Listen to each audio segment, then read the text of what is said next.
এক ব্যক্তির অভ্যাস ছিল প্রত্যেক রাত্রে ঘুমন্ত অবস্থায় বিছানায় প্রস্রাব করে দিত।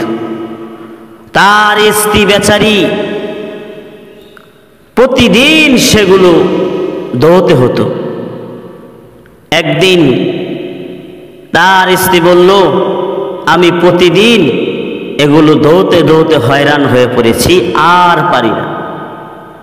আপনার গায়ে কি কোনো ভূত চাপে নাকি রাত্রে? স্বামী বলল,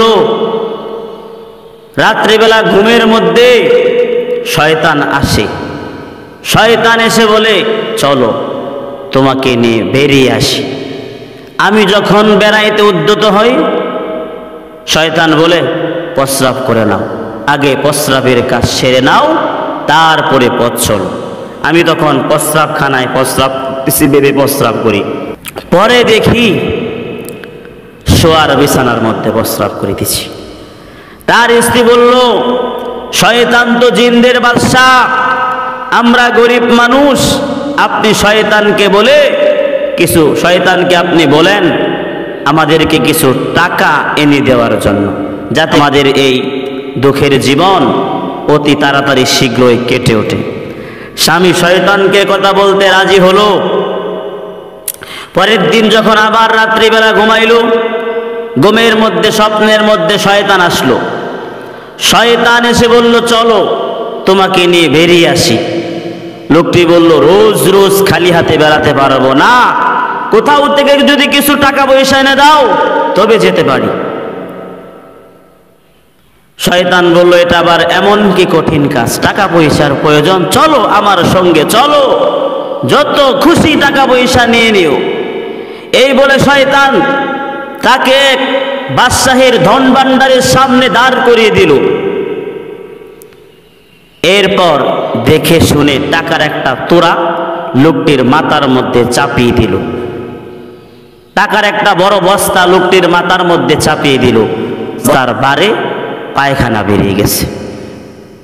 সকালবেলা যখন ঘুম ভাঙলো, ঘুম থেকে উঠে দেখে বিছানার মধ্যে পায়খানার স্তূপ। তার স্ত্রী বলল, এটা কেমন করে হলো?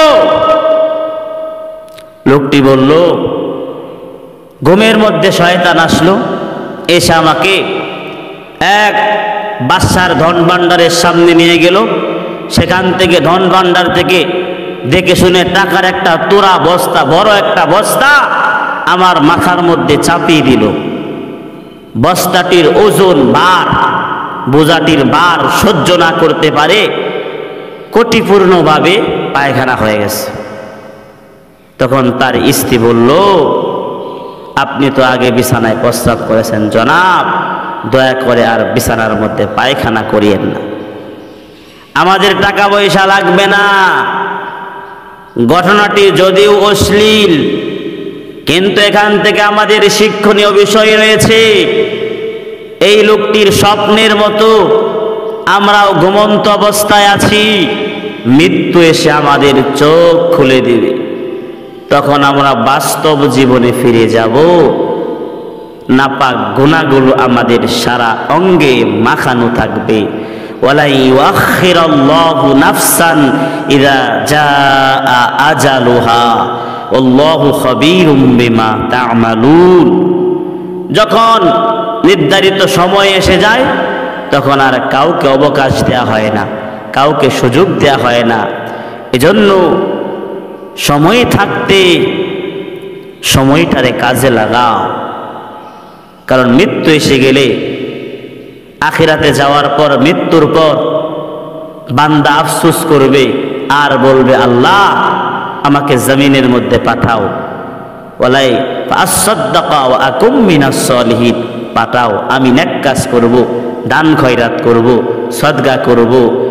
কিন্তু যখন তার নির্ধারিত সময় চলে যায়, নির্ধারিত সময় এসে যায়, তখন আর তাকে অবকাশ দেয়া হয় না, তাকে সুযোগ দেয়া হয় না।